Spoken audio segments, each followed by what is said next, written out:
This is Matthew, host of the Superhero Ethics Podcast, and I've got an ethical question for you. If I'm trying to help you not listen to ads, is it ethical for me to do an ad to help you do that? If you go to our website, theethicalpanda.com, and just click on the join button, for $5 a month, $55 a year, you get to hear all of our episodes without ads. Was I ethical in doing this? Let me know.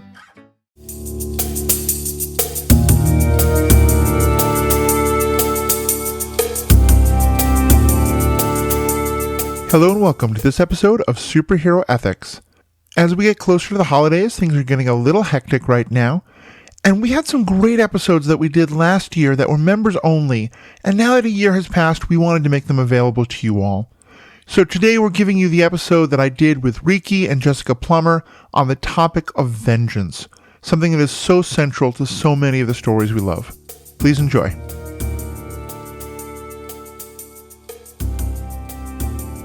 Hello and welcome to this episode of Superhero Ethics.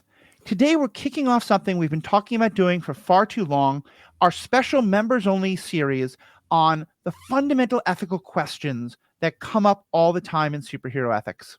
We're going to keep doing all of our awesome week-to-week episodes, but once a month we're going to take a special time to step back from talking about one specific movie or TV show or thing, or even one specific, very specific question, and look at what are the kind of general questions that come up again and again and again as we look at superhero media, along with all the other kind of genre media that we've expanded that to include, such as sci-fi, fantasy, chess, and kids karate, and all the like. And because on these topics, we are going to be talking about all the things that we love to talk about here on Superhero Ethics. We are going to be talking specifically about superheroes quite a lot. To really help kick us off, I've brought back comic book expert extraordinaire, Jessica Plummer. Jessica, how are you doing today? I'm doing good. How are you? I'm good. So really, thank you so much. You've been giving so much of your time to the show. I've not figured out exactly how much of Jessica's time I'm going to dragoon once the Daredevil show comes out, but we will definitely be having Jessica on for a couple episodes around that time. So really looking forward to that. Today, we're talking about one that I think goes to the heart of so many of the things we've talked about, which is the idea of vengeance and the role that vengeance plays in our superhero and science fiction media like that. And we're talking about vengeance as a motivation for a hero, for a motivation for a villain or an anti-hero, the role, how we think about it, and things like that. And in further framing the discussion we're about to have and why we chose vengeance for this particular month, I think it's important that I kind of take a step back and talk about why we like doing, especially I like doing this topic of superhero ethics. And part of it's because for me, these are kind of fun trolley problems, talking about, what do you do with a superpowered person and the jail system? Or, can a person with telepathy play poker? These are fun intellectual exercises. But as I've said many times, what I love most about superheroes, about science fiction, about any of this kind of media is when it holds up a mirror to our own world. When it takes an issue from our own world and says, okay, well, let's use the context of superheroes or something like that and change things, but still, give people a chance to think about something in a new way. For example, the way, the X-Men comics have at times been a metaphor for racism or a metaphor for LGBT issues or things like that, depending on the different times it was used. So before we start talking about vengeance specifically, just kind of this general idea of this fundamental questions. What are other kind of questions that are of interest to you all, or that you see coming up again and again in the media we talk about? This is sort of related to today's topic, but one thing that I think about a lot is who gives superheroes permission to do what they do. Mm-hmm. That might not be the best way of framing it, but what authority do they have? And is it okay that they're taking that authority on themselves? I think Civil War is a huge example of how that gets really messy. But there are plenty of stories where characters are going into countries that they are not citizens of and involving themselves in the politics and governance of those countries. Do they have a right to do that? Do they have an obligation to do that if there are human rights violations at play? There's these are big questions, and there's a lot that we can talk about there. For sure. For sure. Yeah, I mean, when we're talking about these things, there's a question of law, like whose laws.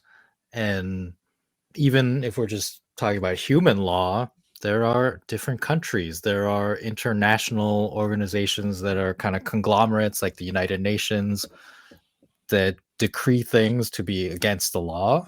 And Mhm. yet, some people defy that, or some countries maybe are so powerful that no one can enforce the laws as they are written.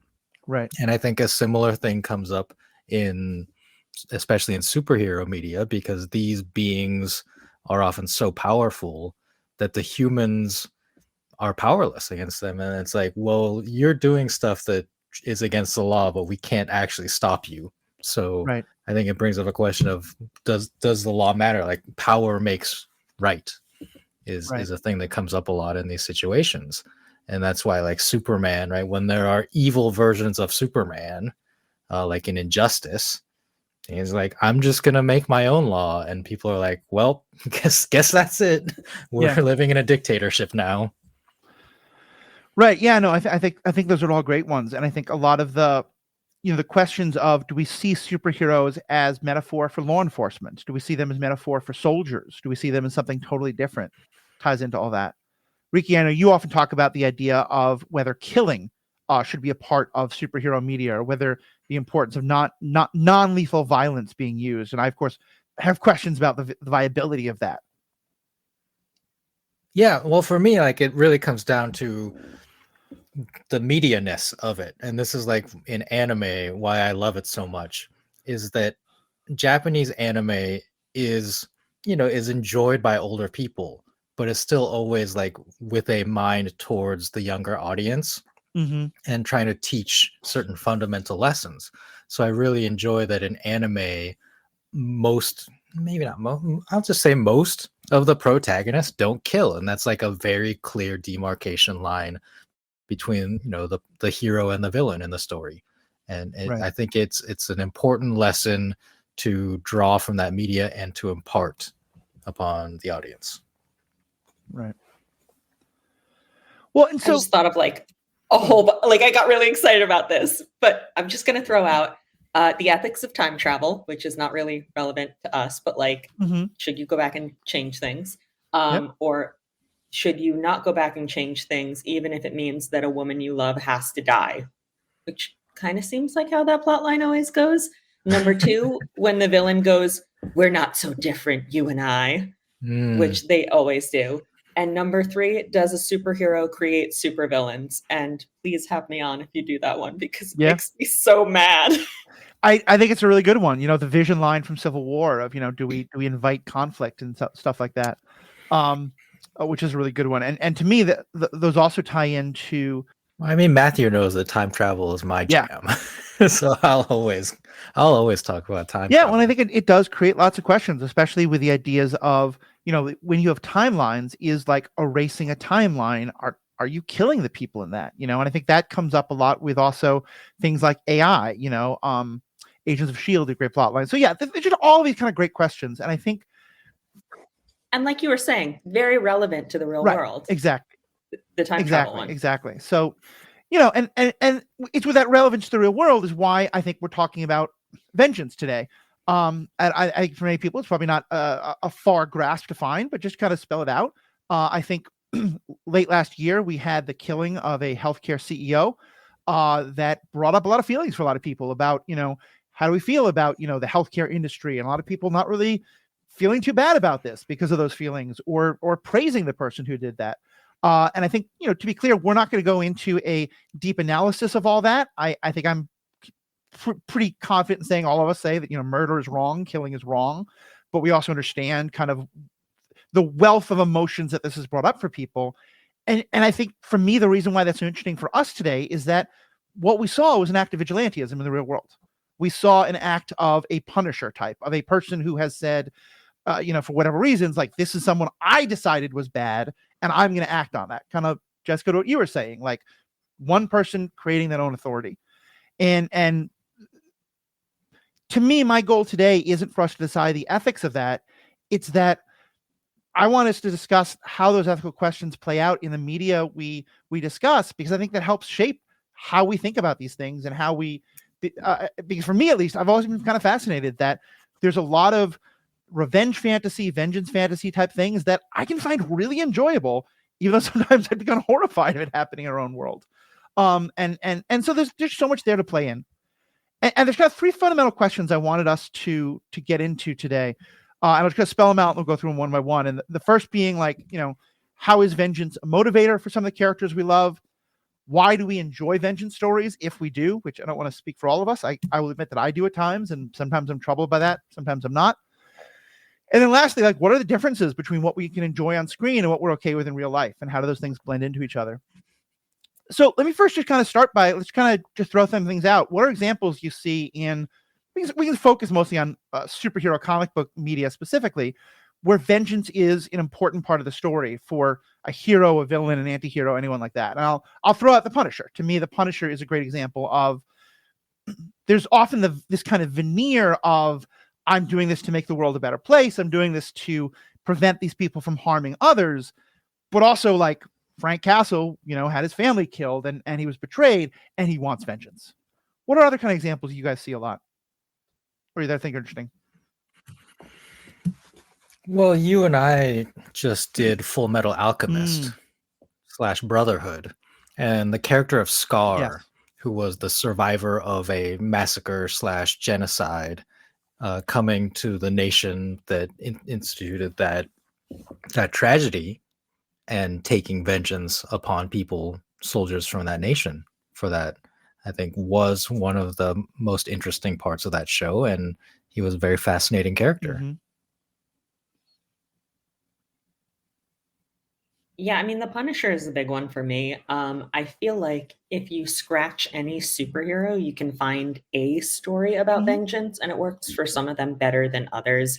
And I have a lot of thoughts about vengeance as a structural tool and how, like, the difficulties that it causes. But the other thing that immediately came to mind was, I don't know if either of you ever watched the TV show Revenge with Emily Van Camp from like 15 years ago. It was great. My friends and I used to call it a revenge procedural. It's like very, very loosely based on the Count of Monte Cristo, but not really.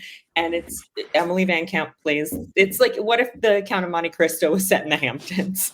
Fair. And Emily Van Camp plays this woman who, like, as a child, her father was framed for funding terrorists by these rich Hamptons people. And so she's come back to the Hamptons under a false name to destroy their lives systematically. And it was so over the top ridiculous and so much fun. Well, and that point you just made, I think actually ties into something you were saying a little bit ago, Riki, about anime. And something I think we're going to talk about a lot is that I think, for me at least, my feeling about how I view vengeance, particularly from a hero type, has a lot to do with how seriously I'm being asked to take it. And that sometimes I feel like the more ridiculous it is, the more over the top it is. I've often talked about the movie Desperado, which I absolutely love, which is 100% a brutal murder spree for vengeance, but it's played so much for humor. A guy gets shot and a criminal baddie gets killed because they shoot the ceiling fan that's above him, and it hits him, and you see this shot of the fan continuing to go because the motor hasn't stopped, hitting this dead guy in the face. I say that, it sounds horrific. If you want, you could shoot that as a horrific scene, but in Desperado, it's done purely for comedy. And there are times where I'm like, why in the world am I laughing at this? Oh, wait, but there's Antonio Banderas in black leather. I'm not thinking anymore. That's the whole point of that movie. I mean, Kill Bill, it's not a comedy, but it also steers very hard into being as over the top as possible. Right. So you stop taking the violence seriously. Right.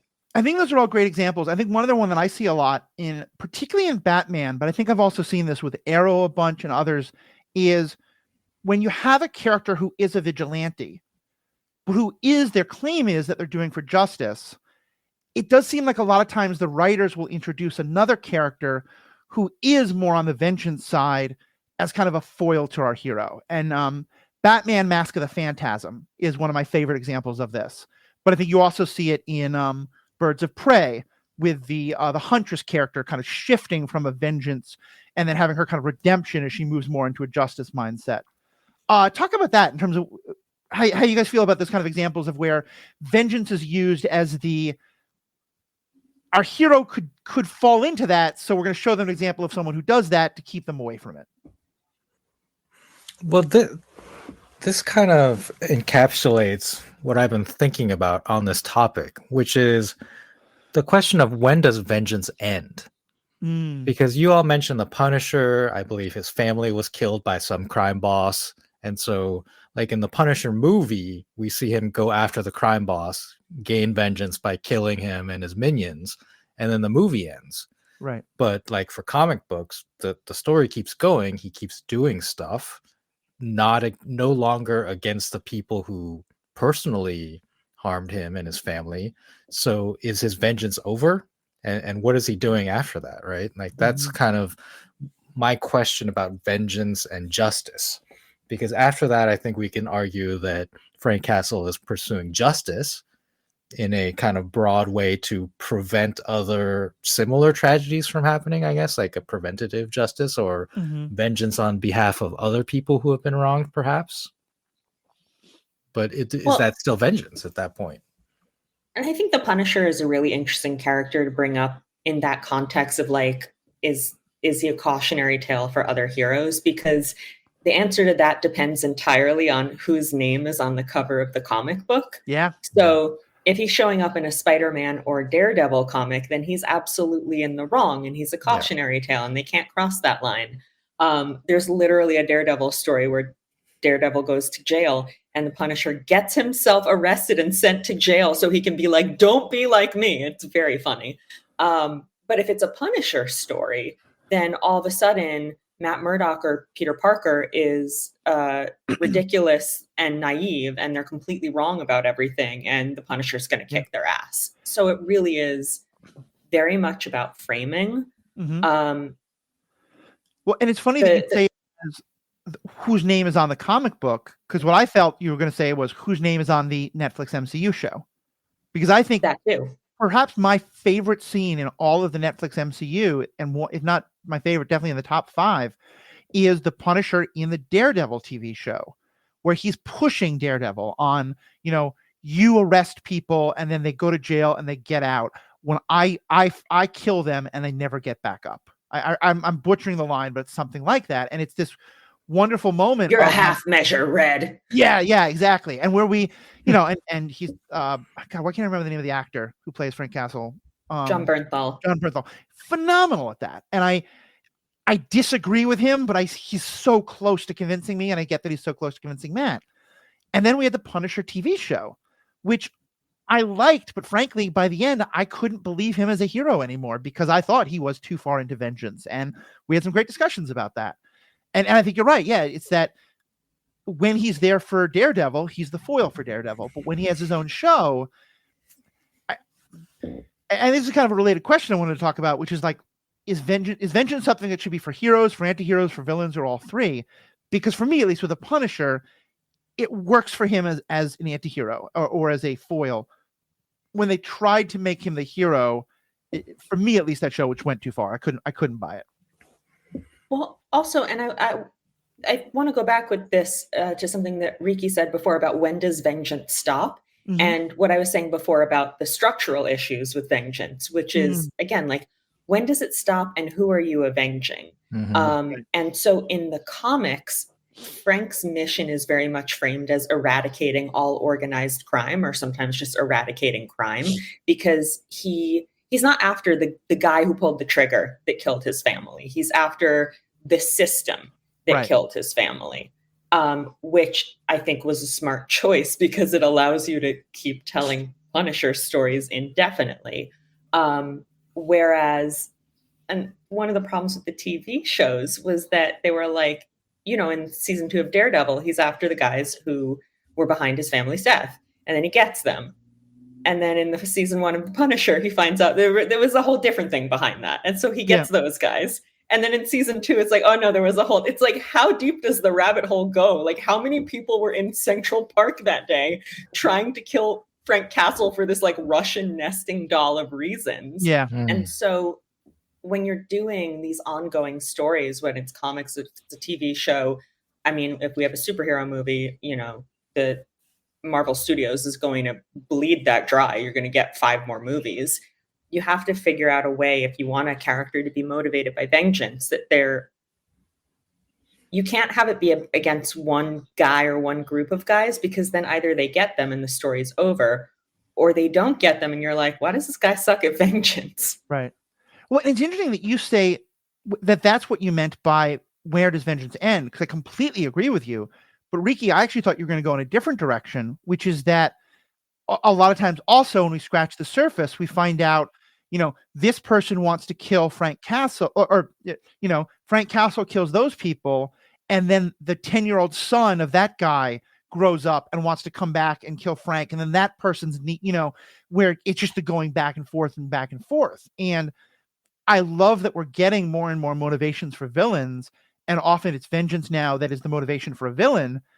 And a lot of times it's kind of justified, you know, not where we might say like, okay, I don't want you going this far with your vengeance, but I get why you're that pissed at Tony Stark. I get why you're that pissed at, you know, Bruce Wayne or whoever it is.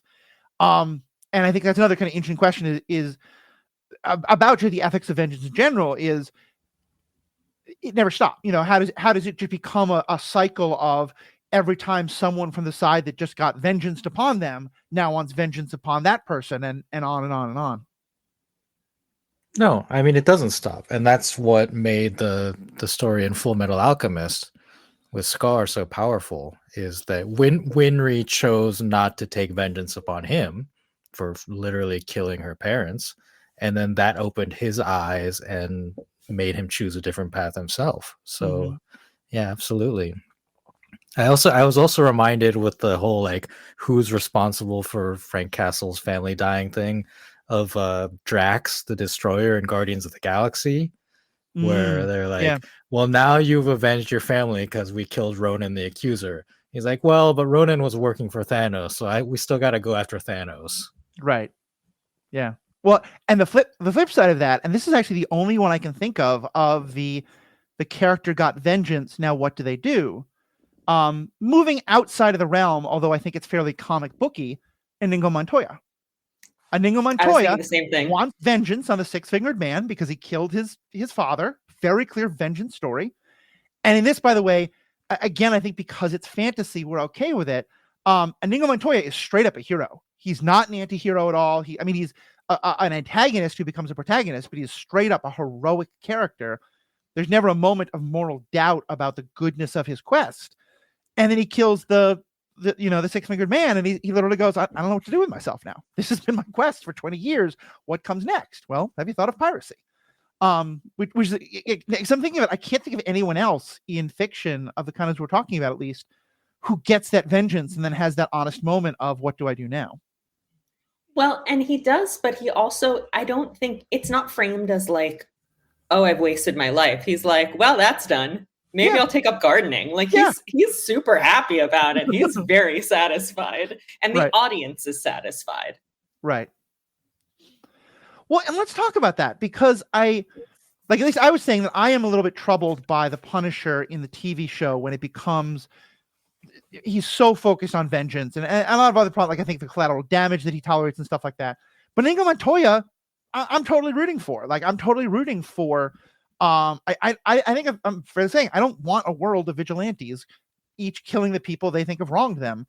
But when Inigo Montoya does it, when Antonio Banderas in Desperado, I think the only character name he ever gets is El Mariachi. When Poison Ivy is killing off corporate CEOs. Like, I think there's another great example I've been thinking about a lot. In the very first episode of the new Harley Quinn show, here's one that's probably actually the most equivalent to the events that happened last year. You know, Poison Ivy has found these CEOs of companies that are polluting the environment, killing off vegetation that she obviously loves so much, and she's brutally murdering them. And Harley finds it and is like, cool, you go, girl. And we, the audience, are 100% feeling like, yeah, you go, girl. Why is it you think that sometimes vengeance can be troubling and sometimes it can be like, yeah, we're totally rooting for it?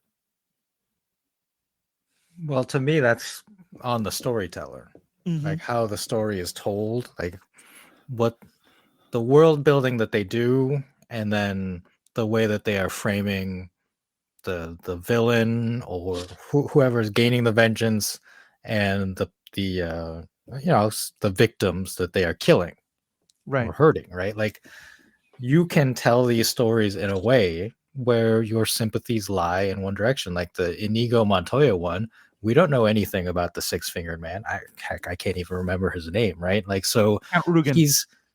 What was it? Count Rugen. Oh, well, there you go. My father read that story to me every night when I was a kid. So that's the reason I know it.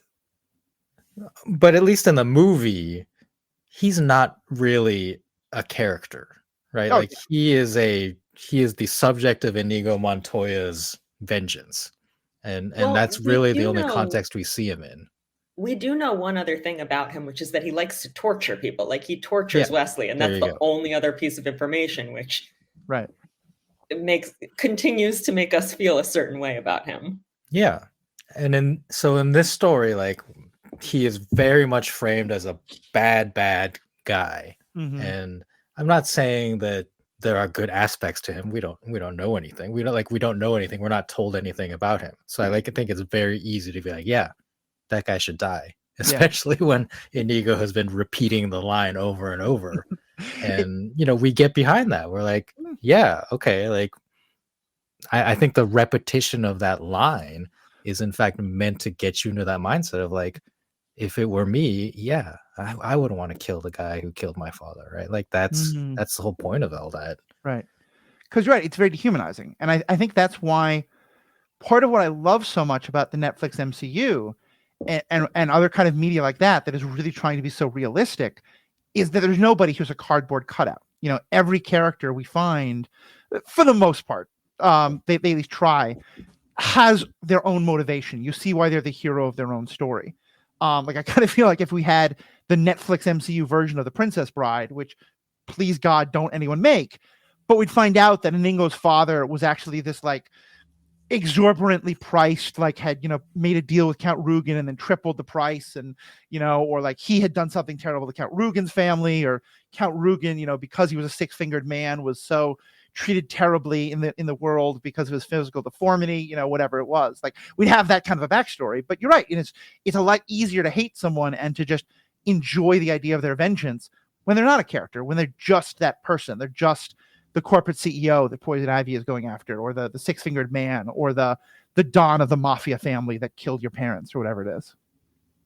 Well, and I think it also has to do with a couple of things that we've touched on. And one of those things is tone. Like The Princess Bride is a comedy. Yeah. Harley Quinn is a comedy. Like Desperado comedy.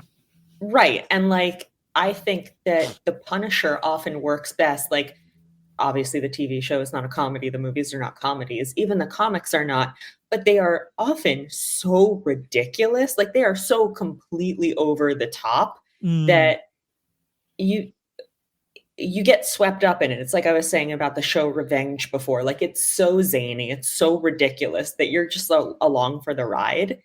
And the other thing is collateral damage. And I mean, Inigo Montoya is not killing other people. He's killing the one guy that he's after. He's not like slaughtering his way through armies to get to the six-fingered man. He kills a lot of the six-fingered man's personal guards, but yes, I agree with you. You're right, he does. I mean, like he's not killing innocent civilians by any means. No. And he does kidnap Buttercup, but they're friends after that, so it's fine. I don't know how it's handled on Harley Quinn, but it sounds like she's targeting the CEOs very specifically. And it made me think of the first season of Arrow when they were trying really hard to like do some kind of Occupy Wall Street thing, but they weren't very good at it. And it was like way too complex of a topic for them to handle. And so every episode, you just had Oliver killing a bunch of hired bodyguards and getting to the CEO and being like, be less greedy. okay, bye, and leaving. And You have failed this city. right, like doing absolutely nothing about the people causing harm. But I remember once keeping track, and I think he murdered 47 people in season 1, if you don't count explosions where you can't count how many people it is. But like none of them was the actual person doing something bad.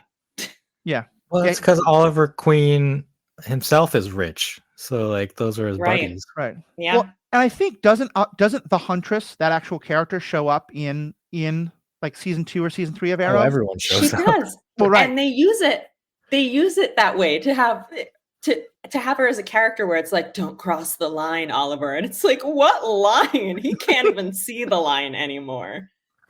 Well, and I think that's sometimes the point, is that you'll sometimes have like someone is not, our character is bad, but this person is clearly worse. And so that like it kind of makes our person better by association.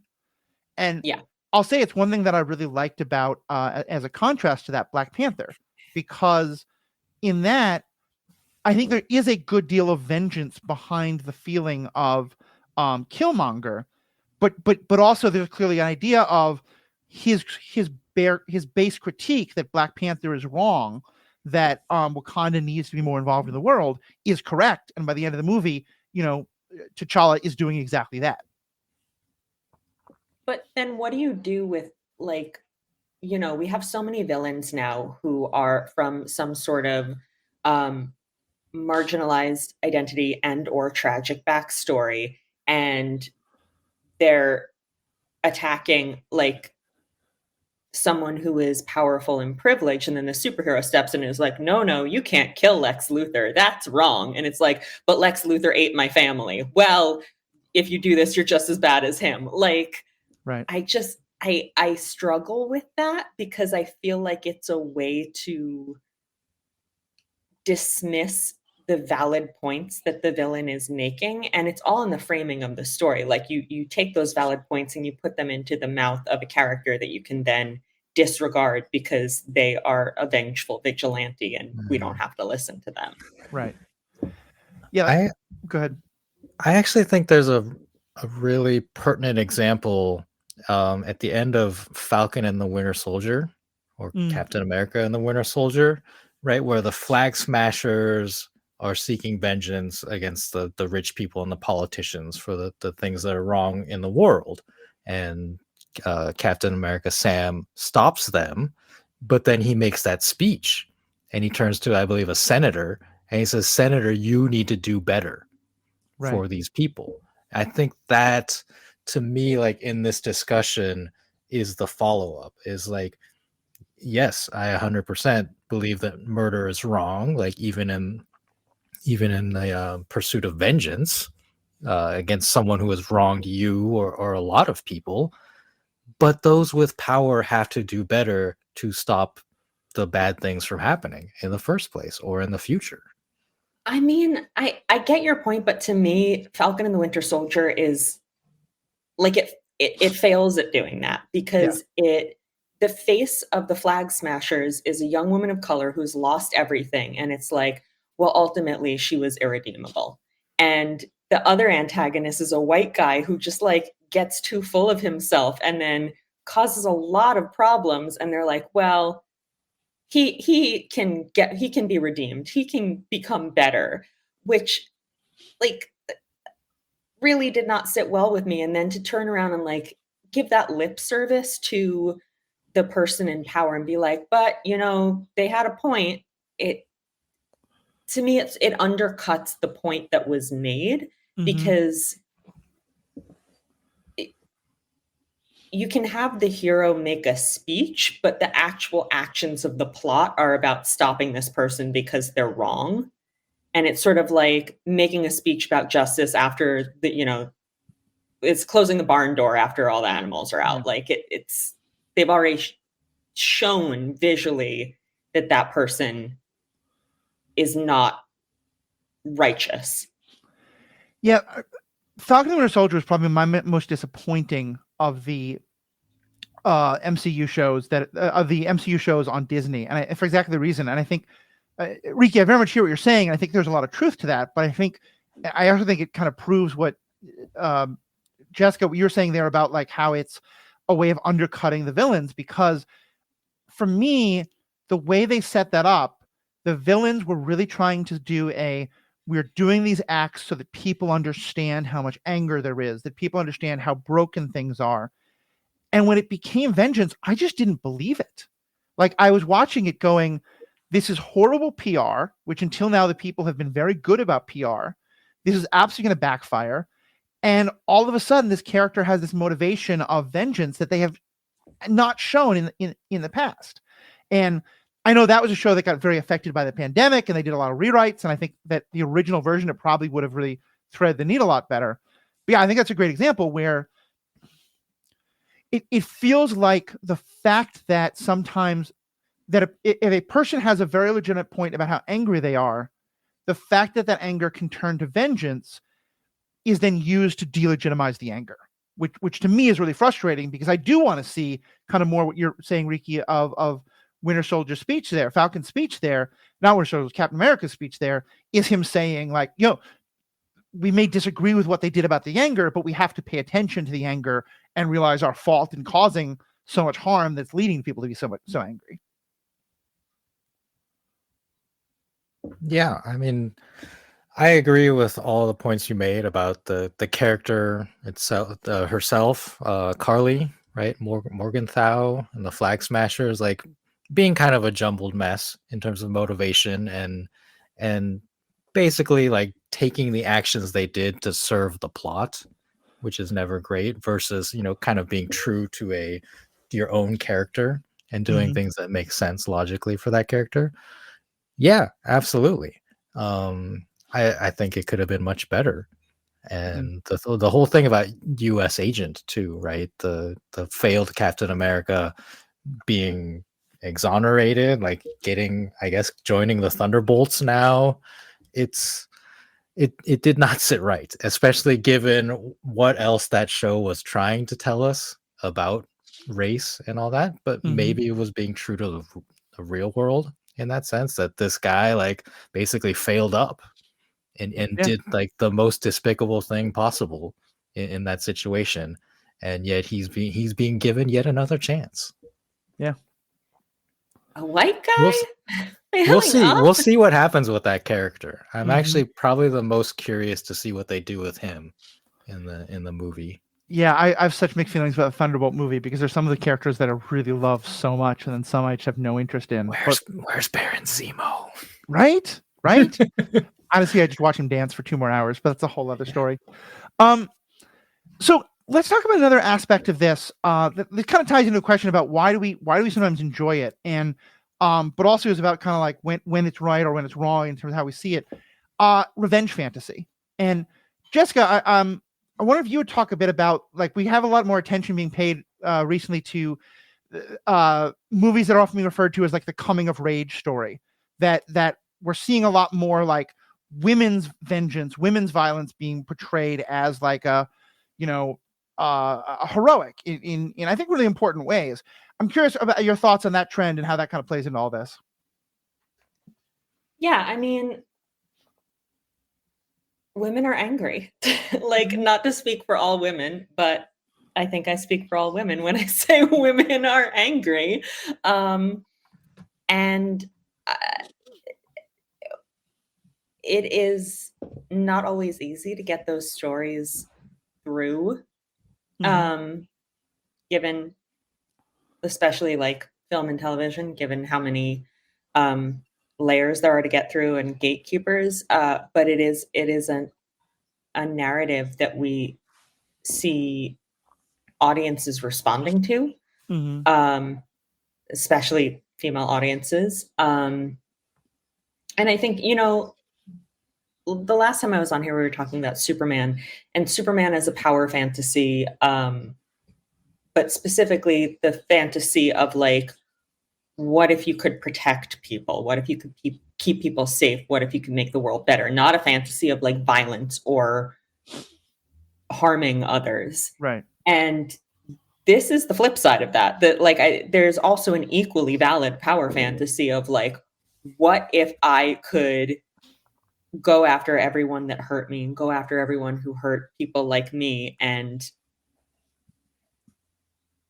kick their ass. Like we've talked about Kill Bill, we've talked about the Birds of Prey movie, also Harley Quinn's plotline in the second Suicide Squad movie.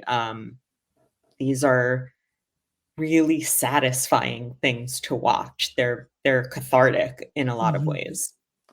Yeah, I don't remember if it was you who said this when we talked about Birds of Prey or someone I read, but I remember someone talking about that, like the power of the Harley Quinn storyline in Birds of Prey is anyone who's had a shitty ex, anyone who's been broken up with in a terrible way. And it just, you have the fantasy of like, going like the person from TLC, I think it was Left Eye, burning down David Justice's house, or, what Harley Quinn does of just like, yeah. And that cathartic point to me is so interesting because I think often these kind of revenge fantasies, we think of like the term guilty pleasure comes to mind, but I think it's important that we go beyond that, that there is something useful and helpful about, not that like, I don't think millions of people went out and watched Harley Quinn and then went out and burned down their ex's homes or, did terrible things. But the chance to imagine that, wouldn't it be satisfactory to see that horrible thing happen, or to me to do the horrible thing to this person who, in my mind, has wronged me with a capital W, that can tick a box in a way that people can be psychologically healthy for people. Can be.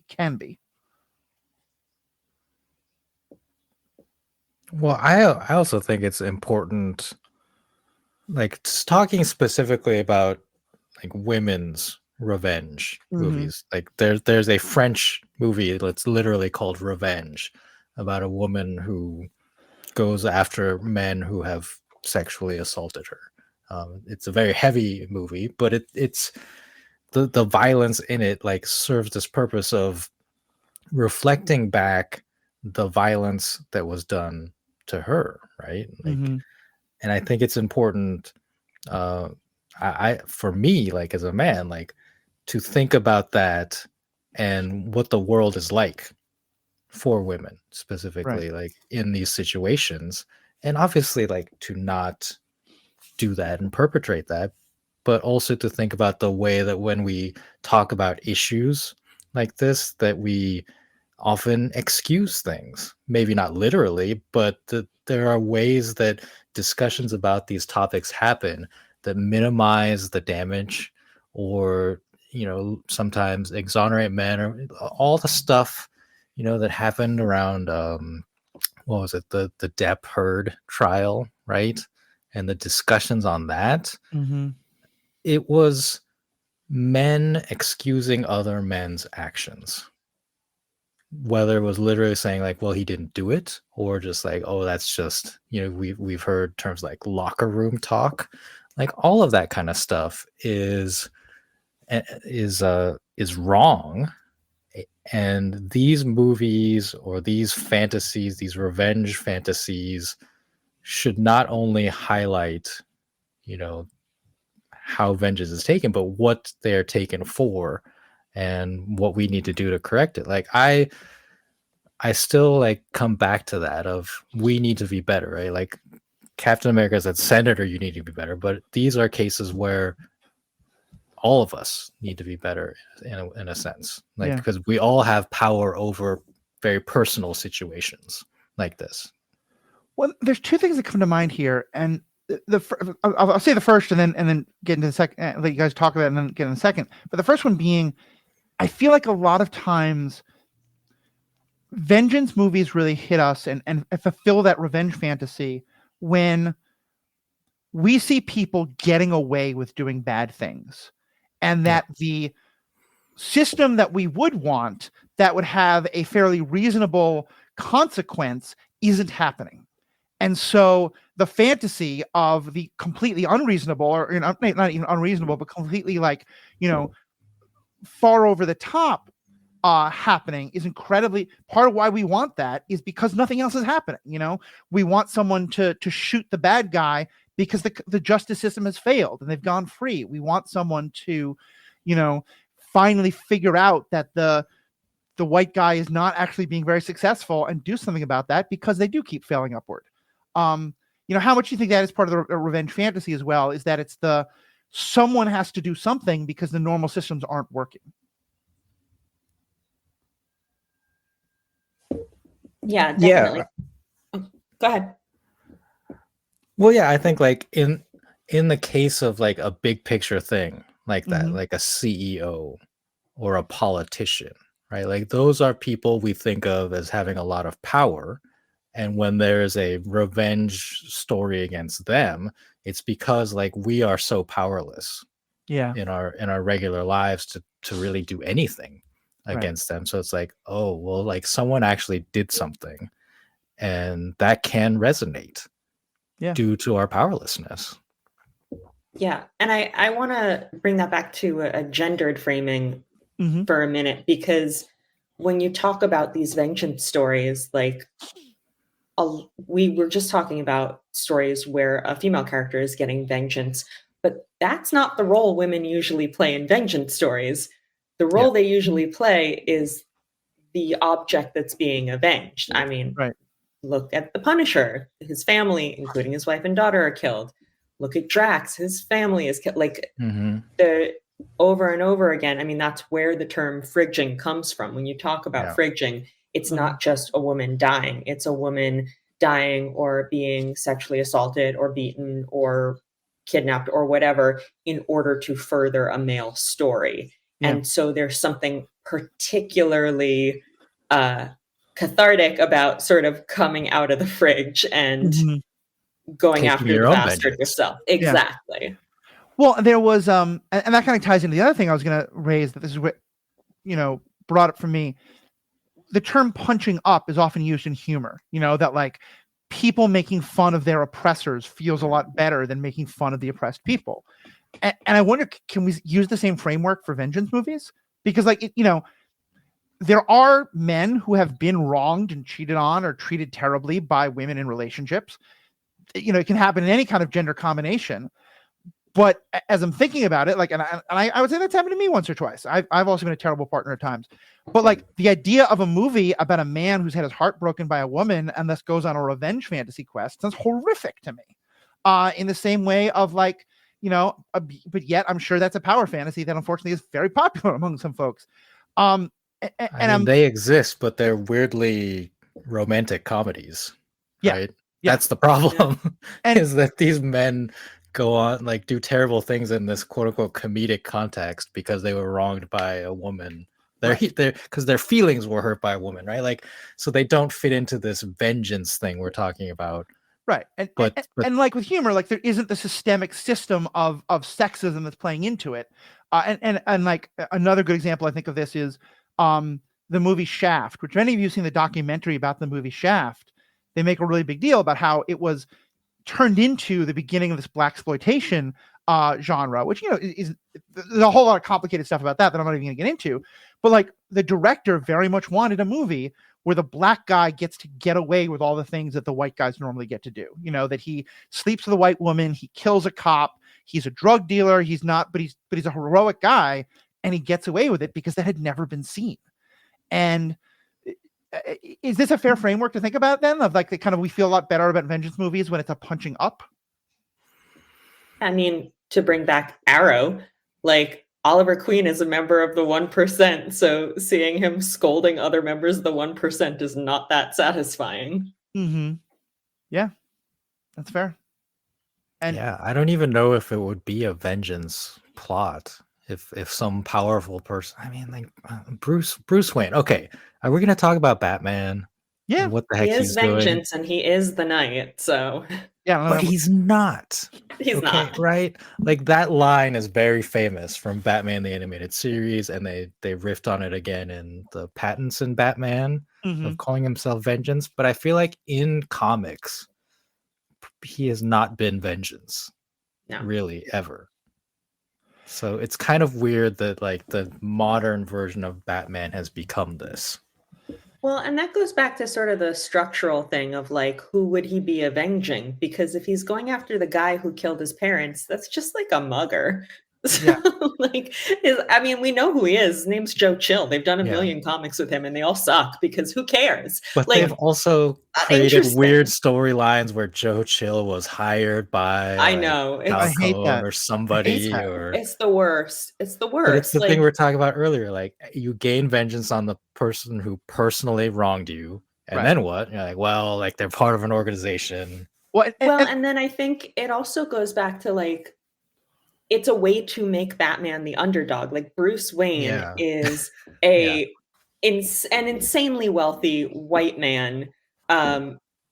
Like he has almost every access of privilege available to him. But what he's fighting is the notion of crime itself. And that allows him to be punching up in a way that any individual villain, like when he fights the Joker, I mean, I'm on record as not being a Joker fan, but also that guy can't throw a punch. Look at him. Like, come on. But when he's fighting against like the evil and depravity within the human spirit, then it's like, aw, you can do it, little buddy. Like that's when we want to root for him, because that is something that he can punch up against. I think some of my favorite Batman stories are the ones that, and I think this is kind of the year one idea often, where he does start out very motivated by vengeance, but then gets to a point where he realizes, like, this isn't going to serve me at all. Often because he does the vengeance or someone else does, someone kills Joe Chill, or he realizes Joe Chill just, was just looking to score for that night to get money to get his next fix or to get a meal or whatever it is. And now we say that, maybe what should have happened is Bruce Wayne should realize that like the best way to fix Joe Chill is to give him a job instead of beating him up. But that's another story. But I think I really love those stories where he starts out wanting that and then has that flip of realizing, no, I shouldn't be about trying to punish. I should be about trying to protect. And you're right. That is about, it's not about one particular crime family. It's about how do I fix the corruption? How do I fix the police department? How do I give people hope again? Which is what I think is so revolutionary about the end of the Robert Pattinson movie. And also, I love the Penguin TV show. I want to talk about it, but it kind of ignores the most important part of the Batman movie in ways that make me frustrated. But it's a whole other story. But yeah, and it to pull it back into the real world, one of the political causes that I've been most involved with is anti-death penalty work, especially when I was in California, a state that has the death penalty, and carried out the death penalty a number of times while I was a citizen there. And that was something I was very, very opposed to and did a lot of protesting work. And one person I saw at a number of protests was the father of, I think it was a daughter, I'm not sure, but someone who'd been killed. And he had been, as the father of the murder victim, campaigning for the murderer to get the death penalty. And the person, it happened, they were caught, they were given the death penalty, they were killed, he was there. And he now speaks at anti-death penalty rallies because he talked about how he kept telling himself that he would feel better once he saw the son, the murderer of his child, killed. But then and he said these haunting words I'll never forget. I woke up and my son was still dead. I'm saying son, I think it was son, but whatever it was. But I woke up and my child was still dead. And that hit me really hard. And I think is the kind of flip side of a lot of these things of that's kind of also the difference between the personal vengeance story and this kind of like striking a blow for the oppressed group, or the abused group, is that it's not about, I want to kill this person to deal with my grief. It's about, I want to kill this person or do this thing or bring this person down so that this doesn't happen to somebody again.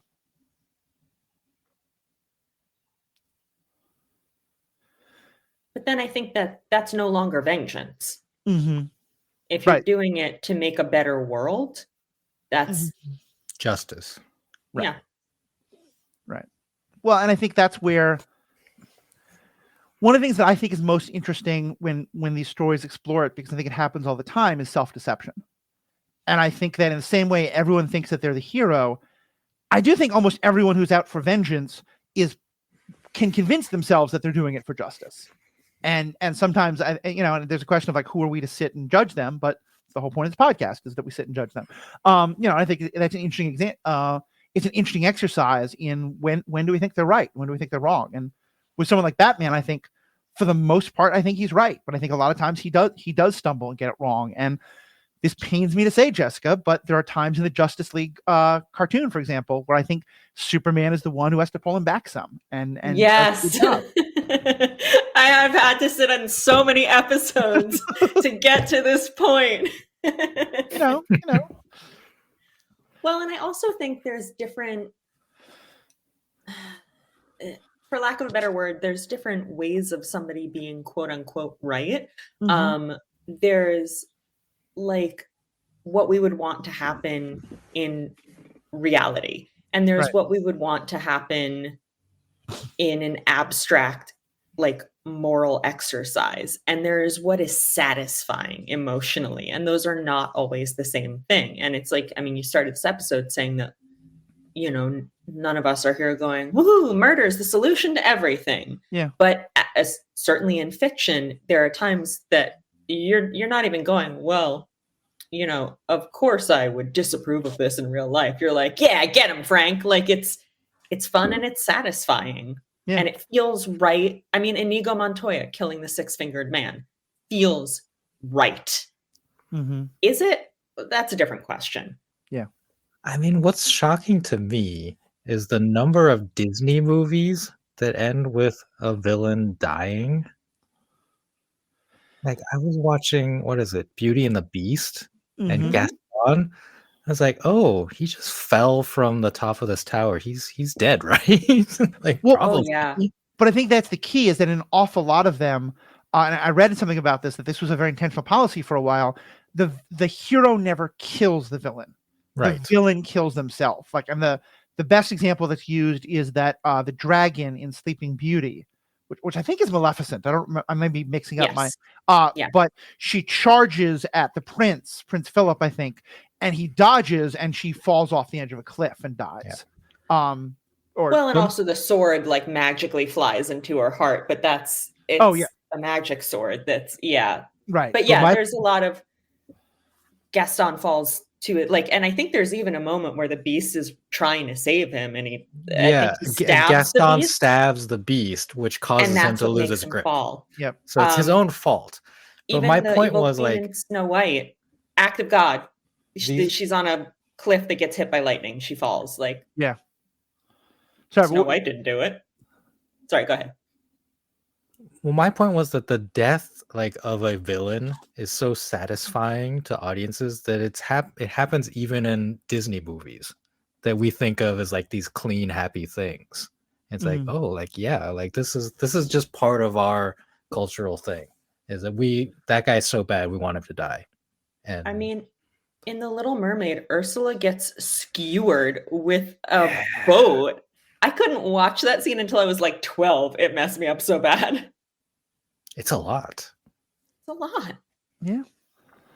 Well, and it's funny because I've come to realize that I no longer find those satisfying, but it's not for some like morality reason. It's that what I want is I want the villain to realize they were wrong. That the person they thought would never come back to get them has come back to get them, or that the police would never actually rise against them, or whatever it is.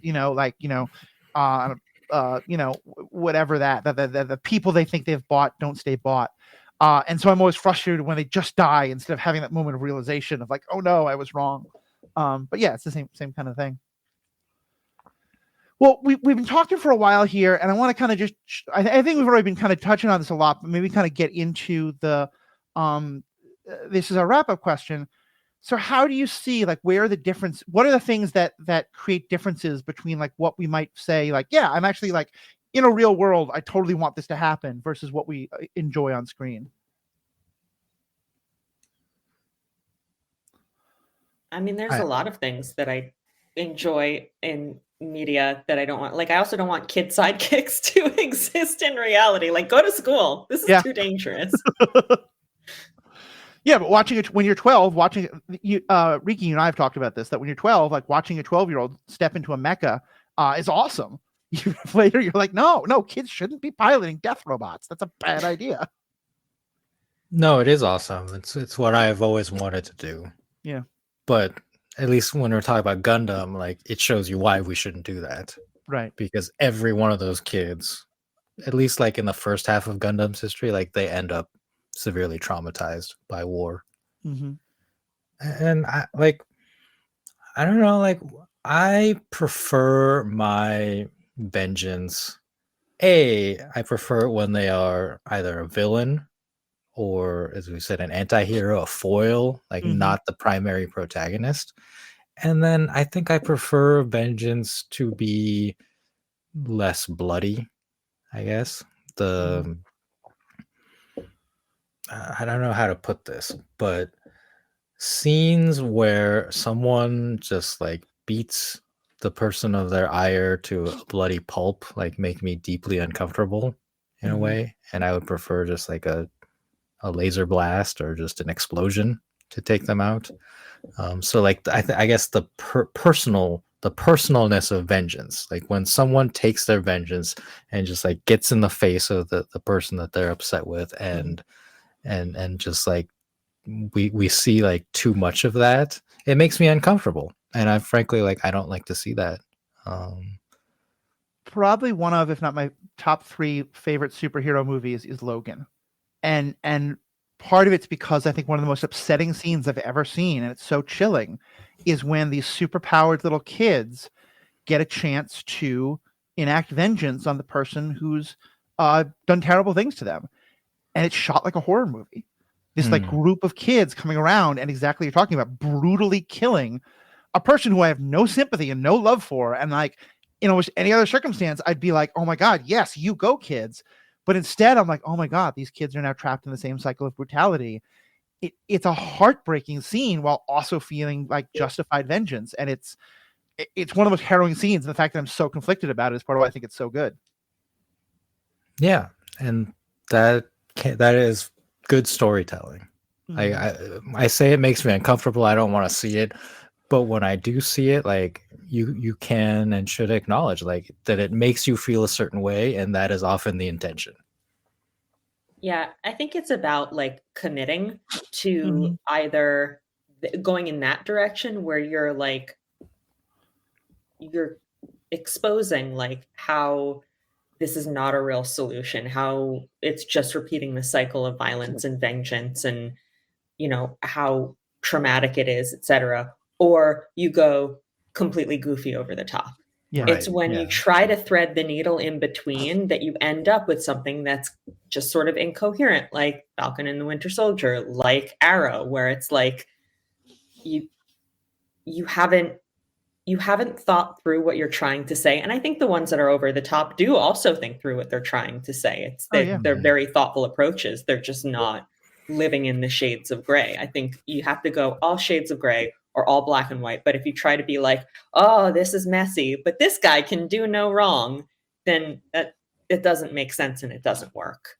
There's a scene in the movie Desperado where after brutally killing all these people in hilariously awful, wonderful ways, you know, someone comes up to him and is like, that's awesome that you did this. And our hero says, yes, but everyone I killed was someone's husband, someone's father, someone's son. And you're just like, okay, you filmers, you're trying to have it both ways. You know, you're trying to like put this in here. And it's either like incredibly brilliant or incredibly cynical filmmaking. I'm not quite sure which, but because it does expose that, you know, that like, yes, it's true. And I think maybe that's kind of where my final comment on all this is. And I want to hear from you all as well. It feels like one of the essential parts of vengeance is that we're able to see the person we're getting vengeance on not as a real person, but as a 2D cutout of just the evil ex-boyfriend, the evil CEO, the evil whatever it is. Like you said about Kat Rugen, we don't know anything else about him. And I think kind of when I like, for me, I've always said that's kind of like the thing I find most troubling, and that I think I love so much about the whole idea of the dark side in Star Wars is, for me, the essence of the dark side is when your anger at someone allows you to not see any other part of them, to just see them as that 2D cutout. And kind of, I guess that's part of where I see it all in real life, is that I feel like we're in a world more and more where it's easier to see people as 2D cutouts, in part because sometimes like and I'm not gonna get into that, so it could be too complex. But yeah, so just that to me, that's one of the essentials of all of this, is like it can be helpful to have a person that is a stand-in of that stereotype that it's cathartic to fight against, or to have it be so ridiculously over the top that it's fun to fight against. But that it's that dehumanization that has to go into vengeance that when it becomes more real, becomes a lot harder to watch. Yes, not to get too I know we don't want to get too into what happened last year.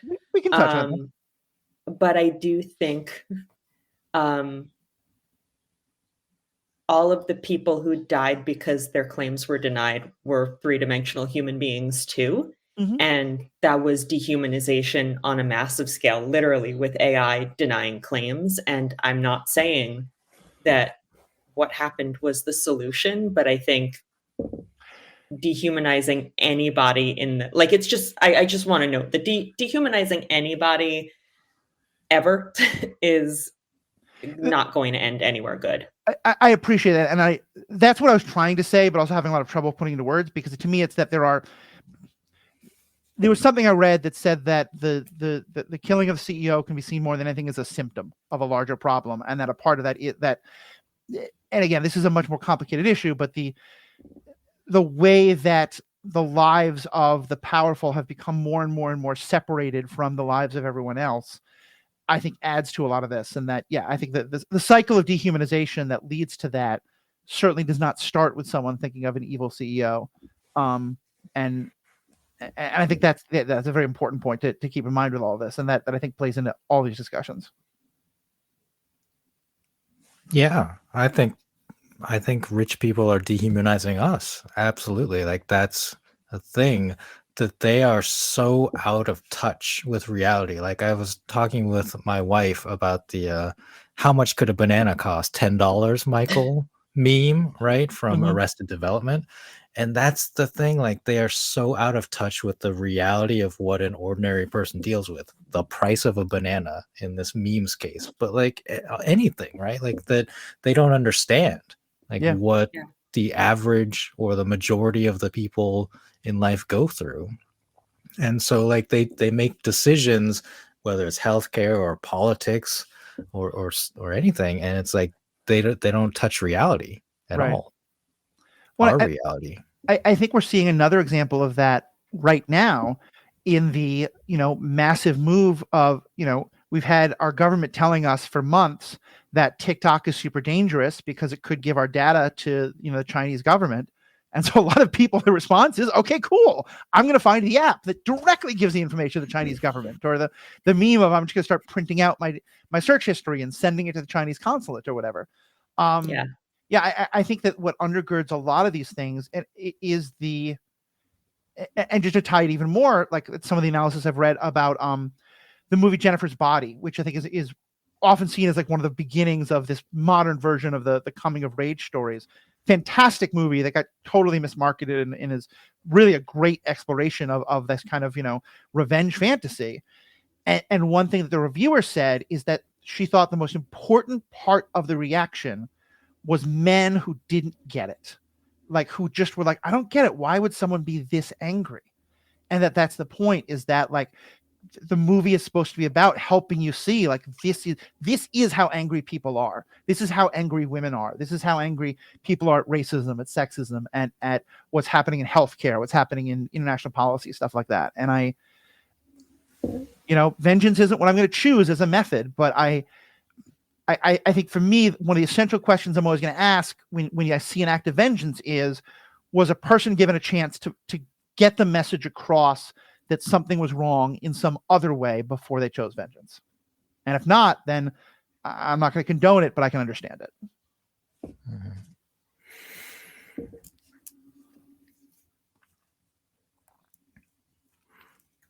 Well, I've got kind of a broad shift, if I may. Please. Like I took some notes and I did some research on the character of the Spectre, who's a DC Comics character, and then Ghost Rider, right, who's from Marvel. And I was most interested. They're both supernatural agents of vengeance. They inhabit like human bodies or to interact with the world, but the Spectre is an agent of quote unquote God, is my understanding, and I don't know how deep that goes and like how connected it is to a specific God. They just say God. Oh, it's the Christian God. He's Okay. I don't know that they specify, but basically, yeah, he's the embodiment. Like his like tagline or whatever is the embodiment of God's vengeance, Right. specifically. And then Ghost Rider originally was given his powers by Satan, but I think it's been retconned to be Mephisto, which is just Marvel Satan. Like, let's be honest. But that to me, like, we've talked a lot about human vengeance, but this is like supernatural vengeance. And so I find it interesting because it seems to me like that gives it more license to be correct. Like how does that sound to you in terms of vengeance? Yeah, I'm not super familiar with Ghost Rider. I haven't read many Ghost Rider comics, but in what I've seen of the Spectre, it's very much like the Spectre knows what's Yeah. the right thing to do because he is imbued with divine knowledge and like enacts, like I know there was a run in the 70s that's like infamous for like the horrific consequences that he visited on, like, oh, this logger is cutting down a forest, I'll turn him into a tree, and then he gets fed into a wood chipper like that kind of and like is conscious while that's happening. Like those are the kinds of acts of vengeance that he would enact. And I he was less certain of what he was doing when Hal Jordan was the Spectre for a bit, and then there was a lot of like, oh, what's the right thing to do? But yeah, usually it's like, I just know because I'm the Spectre and God told me, and Right. now that guy is gonna melt or whatever. Yeah, I think for me, it's funny. My favorite comic book hero is still Daredevil, and a part of why I love him so much is that he has so much doubt, and that for me, I'm a very religious person. I'm also a deeply agnostic person, and I kind of think you have to be agnostic to actually be a person of faith. I think if you have certainty, that's no longer faith. That's you're telling yourself a fairy tale. Wow, I probably just lost a whole bunch of listeners. But my point being that because I think there's a line in a Billy Joel song, "Shades of Grey," which is a wonderful, wonderful song, and there's a line in it that the only people I fear are those who never have doubts, and I think that if you believe that God has put you on this earth to right wrongs, kind of going to what you were saying, Jessica, about like what's the authority that you adhere to, you are literally, you've given yourself the ultimate authority and nothing can question you. And that's not always bad. I mean, John Brown freed slaves and led uprisings to murder slaveholders because he believed God told him to. And on the same token, people blow up abortion clinics and murder abortion doctors and see themselves as modern day John Browns because they think God told them to. And that's true in almost every religion of some degree or another. And yeah, I for me, I think characters like that are really interesting. And I don't know the Spectre very much, but I think that I would not want to see a character presented as a hero who is told that God is telling them what to do, and we are supposed to agree with that. I'm a big believer that God should never appear on stage, and that we that should always be portrayed as a problem, a self-justification, and that may well be true in the case of the Spectre. I'm not saying it isn't, but like to me, someone like Daredevil or Nightcrawler, for whom their faith is something they're constantly wrestling with, and wondering should they be doing what they're doing, is what I want to see, because I think we're probably gonna do a whole other episode on it, but to me, on one of the other fundamental questions is accountability. And I think if you're someone who's going to say, I have this power, I'm going to try and do right, there has to be to some degree that you are accountable to others, whether that's the law, whether that's your community, whether that's your law clerk and your secretary, whatever it is. There has to be other people who you're going to listen to when they say, I think you're wrong. And the closer you get to God telling you, the harder that is. But I think the difference between like a character like Daredevil or Nightcrawler, like garden variety Catholics, like it is literally true in the case of the Spectre that God told him to do that. Like that's yeah, this is why like I mentioned this in the context of no. supernatural. Yeah. In that it's similar to the TV show The Fall of the House of Usher, in that the character in that is some kind of spirit of vengeance. We don't know how or why, like that's not explained in the same way that the Spectre is. But I feel like characters like that give us some moral clarity, and that we trust them, right? Yeah. Like I understand what Matthew is saying, that if there was a human character who says that they are acting on behalf of God, like terrifying. that is uncomfortable and that should be questioned.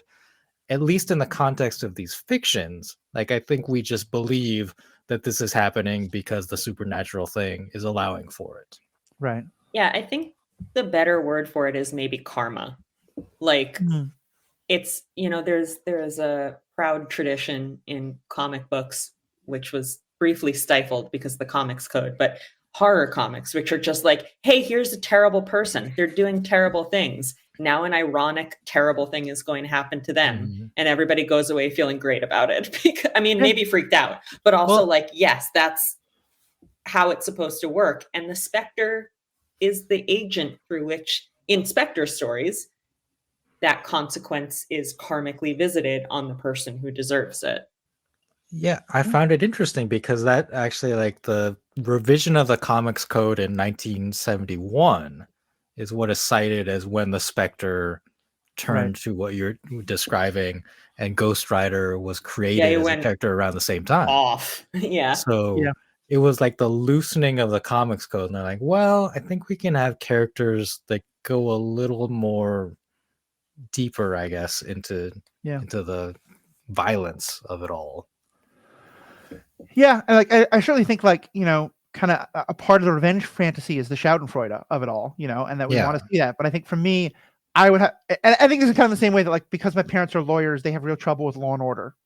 I just would have real trouble watching that because I have so much theology. The TV show. Yeah, like I would have so much trouble watching a TV show about a character who I'm being told I can believe their vengeance because God is telling them to do that. Because I just that idea is so horrifically dangerous, and so rife to question because, it's again, it's the, to me, once you are at all certain of anything about God, then we're into days with high body counts. But I can see. Well, I think a Spectre TV show would be unwatchable anyway, so you're probably safe. Is there a Spectre type character in the MCU? Like, I would love to see Daredevil have a conversation with a person like that. Well, I think it's, I mean, not in the MCU yet, but Ghost Rider to me is the equivalent of the Spectre, and Right. it's weird because he's imbued by Mephisto, who is evil, and in this context of the Spectre, we think of God as good. Right. But I don't know, like Ghost Rider, I guess, has more of a human element to him that makes him more unpredictable than the Spectre. Mm-hmm. Right. Yeah, I'm trying to think of like a good comparable character in the Marvel universe, and yeah, I can't think of anybody who. I mean, there have definitely been stories where Matt meets someone. You know what? The closest thing I can think of is the Guardian Devil storyline, by Kevin Smith in 1999, where basically Matt is given custody of a baby and is like, this baby is the Antichrist and you need to kill it. And he's like, guess I better kill this baby. And everybody that acts very erratically for a long time. And long story short, it turns out that it is an elaborate hoax by Mysterio, who has been drugging the entire cast with extremely powerful, extremely specific drugs for days and days to make Matt think that he has like been spoken to by God, but it's all a lie. And this is also the storyline where Karen Page dies. So it, like, things end very badly. The baby survives. And I think that's an interesting, like, difference between the sort of very epic, not that the Marvel universe is an epic, but like the very epic and often very clear-cut good and bad world of the DC universe, and like Daredevil's world, where the closest comparison is actually just some weasel drugging everybody and lying and saying that God spoke to him. Right. Well, yeah, I mean, there's a pastor who I know who's done a lot of stuff on MCU stuff and has talked about how, like, there's absolutely no such thing as a single, like, theology that understands the MCU, because it is both, like, there's references to the monotheistic God of Islam and Judaism and Christianity, and then also like Loki and all the Egyptian gods of Mark Spector. What was the name of it? Moon Knight. Moon Knight, like all this, it gets very confusing. I But mean, the best take on it is when the Fantastic Four went to heaven and they met God and he was Jack Kirby. It was great. I can get that. Lol. I can get that. Well, I was saying if someone wanted to write a comic book about like vengeance, like the Book of Exodus is kind of a good version, like the drowning of all the people in the sea. There's an awful lot of vengeance in that story, and yet also a lot of critique of it. That Listen, he said, "Let my people go." Pharaoh didn't let us go. This is gonna get way esoteric here, but this is for me, one of the most powerful moments of understanding, like a change in my understanding of vengeance. And I think a lot of young kids who grow up in Jewish families may go through this. There's a moment in the Seder, which is the celebration of Passover, the celebration of the Exodus story, where as you recount the 10 plagues, you're supposed to dip your finger into a glass of wine and spill out a drop onto your plate for everyone. And I thought that was badass as hell. It was like, yeah, we're putting blood up because red wine looks like blood. We're putting blood on our plate to be a big, like, F you Egyptians, like our God got you. And what I later came to learn, and no one in my family had known this until we kind of looked more into it, because the Haggadah we'd worked with was very much not making this lesson, is that the point is to say that you're reducing the amount of wine and thus the amount of joy you have, because we have to remember that the celebration of our freedom came at the death of others, and that should reduce the amount of our celebration, which I think is a gorgeous, gorgeous lesson, and is a complete rejection of the idea of celebrating vengeance. And yet that's not how the ritual appears to a lot of people. And when I've talked to people about this, like, that's a lot of people are like, yeah, of course I knew that. And others are like, oh, no, I thought that was a big, like, rah, rah, God. You sent the plagues, you sent the boils. That's awesome. Yeah, no, that's my favorite part of the Seder too. And it is for exactly that reason, because of the meaning behind it. And we cannot have a full cup when it came at the cost of other people suffering. Right. All right. Well, we've now wandered very far from the topic. So any last thoughts from either of you on this general topic? I think we completely wrapped up the topic of vengeance. Everything's solved. We can move on to the next thing next month. I think there's a lot more to say. Yeah. Someone's going to come after this episode, Uh-huh. and the cycle of podcast vengeance will begin. Oh my God. You want to talk about vengeance and being wronged? Just hang out on podcast Twitter, and you'll see all sorts of things. I'll make this the last question. For each of you, favorite and least favorite example of vengeance as a character motivator. Oh gosh. And Riki hates when I don't let him prepare for questions like this, so I apologize. I mean, it's less that I hate it as I don't know where to start.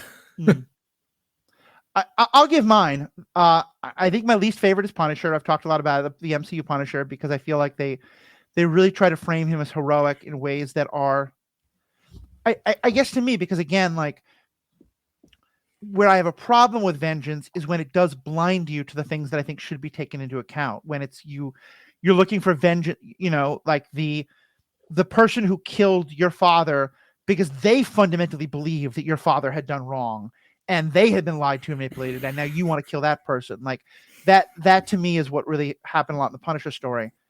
My favorite is and I think because I see the words vendetta and vengeance is pretty much, a vendetta is an attempt to get vengeance, is V for Vendetta. Because the biggest thing that I feel about vengeance, and here's another whole other thing that we haven't gotten into, is that vengeance is about destroying. It's not about building. And the fundamental thing I think that V for Vendetta holds true is that, like, if you're acting out of vengeance against one system, if that sense of vengeance is carried into the attempt to build the new system, whether it's a new relationship, a new family, a new country, then everything is still going to be about, getting justice against the people who wronged you. And the character of V fundamentally understands he is motivated by vengeance. And so therefore he shouldn't be part of, he's going to destroy the things he hates, but someone else should protect the things that they should love. So that's my personal favorite.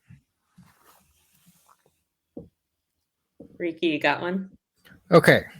I had to Google best stories of vengeance just to see what was out there and to kind of have my brain triggered.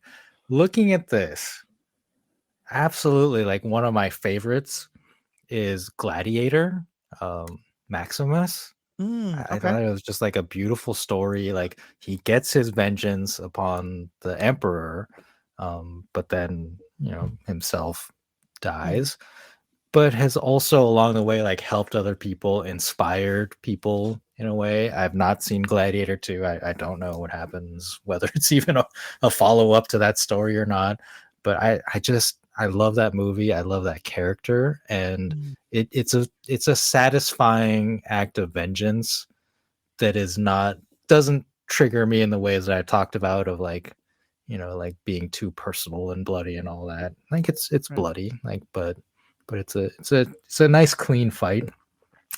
My least favorite, looking at this list, John Wick. Like what the heck? Oh, interesting. I know like people love dogs and like does the dog die is a thing. But my dude, it's a dog. And I know it was a gift from your wife. But did you really like You guys are speaking of gonna get over the tweets top for this one. vengeance? Like I'm what the heck, John Wick? my girlfriend literally got a dog a week ago, so I have to kind of. But it's funny. I was going to mention John Wick earlier because I've often heard people bring it up as it. Yes, there's a connection to his wife, but it's not whose wife who gets killed, and that it's not that they kind of take romance off the table entirely. And yes, it is connected to her, but that it's not yet again a pretty woman who's brought on screen just to be fridged and be a character motivator. What's the line from Brooklyn Nine-Nine where Rosa gets the puppy and she's like, I've only had this puppy for a day and a half, and if anything ever happened to him, I'd kill everyone in this room and then myself. I think that's exactly the line. Fair enough. Like, very popular meme. Jessica, you very very slyly deflected onto Riki, so you can think about it for another minute or two. Do you have yours? Yeah, so I knew my least favorite right away. I thought about it when you sent the topic over. I was like, I know. Barry Allen. Oh God, I can't imagine him going for vent. Oh yeah, no, of course. Yeah, you can. Yeah, Yeah. you can, because they don't stop doing that stupid story. So yeah, Barry Allen, like, was introduced in 1956, died in 1985, maybe 86. I don't know what month. Came back in 2005. Up until that point, he had a perfectly like happy home life. He had a very wholesome backstory. He had no great tragedies. His wife died, but then it turned out she actually time traveled and she was fine. Like he didn't have it's always time travel. He didn't have that like motivating tragedy. So in 2005, when they brought him back and everybody was like, why would you bring back Barry Allen? He's so boring. They were like, no, we're going to make him interesting. We're going to kill his mom. And all of a sudden, his story became about how his mom was murdered when he was a child. This was a retcon that had never been true before. And now he's like a gritty, very fast cop, and he has to figure out who killed her. And that's how we got the Flashpoint story in the comics, where he goes back in time to try to save her, and he breaks the universe, and it led to the New 52, which I've never forgiven DC for. And then we got a Flashpoint animated movie, and then we got Flashpoint in the TV show, and then we got Flashpoint in the live action movie. And like the thing is, it just doesn't fit Barry Allen. It's like you said, I can't picture Barry Allen doing that. That's the only story they ever tell with Barry Allen, but it doesn't work for him because that's not the kind of character he is. And it makes me so mad, and they won't stop telling it. Yeah, no, that's very true. And it's funny because I love, Grant Gustafson's Flash, the CW Flash. I think it's so good. And it's funny that I've just blanked out how big a part of his story that is. But that and they do try to tell some other stories with him. They let him gaslight Iris over and over and over again, and refreshing break from vengeance, gaslighting your one true love. So what's your favorite? Well, I was gonna say Inigo Montoya, and then I copied Riki and I Googled best stories of vengeance just to see what popped up. And I do want to say that one of the results I got was just Aaron Burr. No further explanation, which is hilarious. That is on this list for some reason. Like what? I ignored that, but who is the one getting the vengeance anyway? But two popped up that I really, really love, and I was like, oh yeah, I wasn't even thinking of those because they're not at all superhero stories. One is Murder on the Orient Express. Ooh, okay. Which I think is I'm not going to spoil it for anybody. You should read it if you haven't. but it's a really interesting way of, we've been talking about how vengeance is extrajudicial and it's outside of the rule of law. And there is a way in which the murder in this story, there is an attempt to replicate the legal proceedings that cannot be gotten the normal way, which I think is really interesting. Oh, cool. And I will say no more. Highly recommended. And then the other one that showed up on here, and I was like, oh yeah, that's the one. First Wives Club. Oh, interesting. Okay, yeah, because that's about. I remember the first time I saw that, I thought it was about like, wives of presidents, but no, it's about a bunch of women. It's about women whose husbands have divorced them for younger second wives, right? Yeah. It's well, this is the book that's popping up, but the movie is Diane Keaton and Bette Midler and Goldie Hawn. And yes, all of their husbands are leaving them for younger women, and they decide to get revenge. Crucially, they are not murdering these men. They are just like stealing all their money, and then they use it like their motivation is that their fourth best friend killed herself when this happened to her. And so they are using it to create like I believe it's like it's some nonprofit that's like in her name and is going to help women in similar situations. And it is very much about revenge as like reclaiming one's agency and personhood. And it's also a comedy. Like I said, I like revenge comedies best. And this one is very silly. And again, highly recommended. If you haven't seen it, you should. It's funny when you say that, because it reminds me that how many of, like, I love rom-coms, and especially love like high school rom-coms from like the 80s and 90s. And an awful lot of them, your main character gets bullied a lot.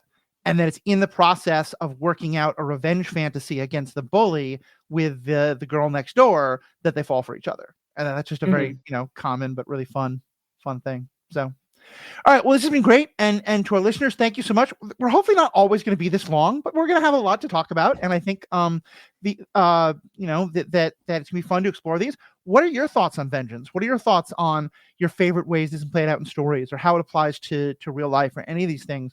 Would love to hear from you.